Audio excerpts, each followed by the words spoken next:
na nga ba ng collab ang dalawang award-winning superstars?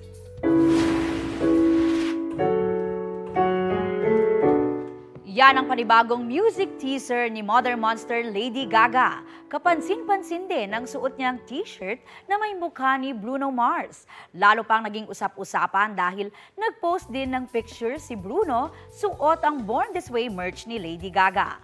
Feeling ng netizens posibleng may ilalabas na kanta ang dalawang artist.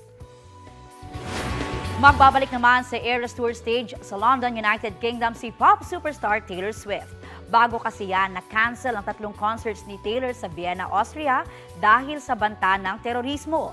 Dahil dyan, mas hinigpitan ng security sa Wembley Stadium na venue ng 5 London shows ni Taylor.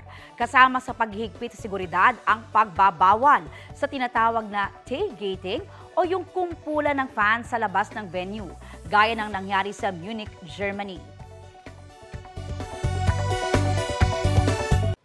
Kapuso, para sa mga maiinit na balita, mag-subscribe sa GMA Integrated News sa YouTube. Sa mga kapuso naman abroad, subaybayan nyo kami sa GMA Pinoy TV at sa www.gmanews.tv.